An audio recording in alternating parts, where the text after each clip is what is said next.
नमस्कार दोस्तों, आज की कहानी है माता पिता जब बुढ़ापे में होते हैं तो ना ही उनका साथ छोड़े और ना ही उन्हें एक बोझ समझे। एक 70 वर्षीय व्यक्ति अपने 38 वर्षीय बेटे के साथ अपने घर में सोफे पर बैठा था।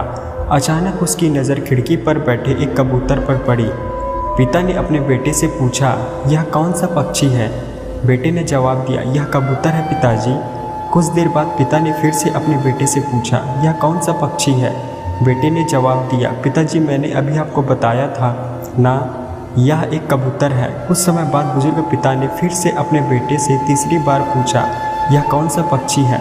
बार बार इसी बात को दोहराने के कारण बेटे को गुस्सा आ गया। इस समय बेटे के स्वर में कुछ तीखी आवाज़ थी। तब उसने अपने पिता से चिड़चिड़ाते हुए बोला, पिताजी मैंने आपको कितनी बार कहा है यह कबूतर है, आपको इतनी सी बात समझ में नहीं आती? बार बार आप उसी चीज़ को दोहराते रहते हो। थोड़ी देर बाद पिता ने फिर से अपने बेटे से पूछ लिया, यह कौन सा पक्षी है? इस बार बेटा अपने पिता पर जोर से चिल्लाया, आप मुझसे बार बार एक ही सवाल क्यों पूछते रहते हैं, जबकि मैंने आपको कितनी बार कहा है यह एक कबूतर है। क्या आप इसे समझ नहीं पा रहे हैं? अपने बेटे को इस कदर चिल्लाते देख बुजुर्ग पिता दुखी हुआ।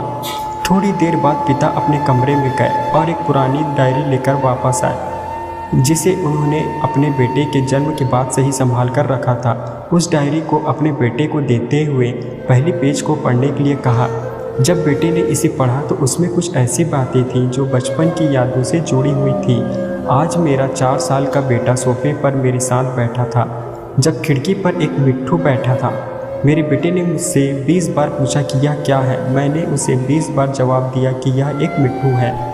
मैंने उसे हर बार प्यार से गले लगाया और उसने मुझसे 20 बार फिर से वही सवाल पूछा। मुझे इस बात से बिल्कुल भी बुरा नहीं लगा और ना ही गुस्सा हुआ। उसके हर सवाल पर एक प्यारी सी मुस्कान छुपी हुई थी। जबकि छोटे बच्चे ने उससे 20 बार पूछा, यह क्या है? पिता को 20 बार पूरे सवाल का जवाब देने में कोई परेशानी महसूस नहीं हुई। और आज जब पिता ने अपने बेटे से सिर्फ 3 से 4 बार यही सवाल पूछा तो बेटे को चिढ़ और गुस्सा महसूस हुआ। इसे पढ़कर उस बेटे को अपने किए गए बर्ताव का पता चल गया था, जिससे चलते वह मन ही मन बहुत शर्मिंदा हो रहा था। शायद उसे अब किए गए अपने बुजुर्ग पिता के प्रति व्यवहार पता चल गया था। इसलिए यदि आपके माता पिता जब बुढ़ापे में होते हैं तो ना ही उनका साथ छोड़ें और ना ही उन्हें एक बोझ समझें।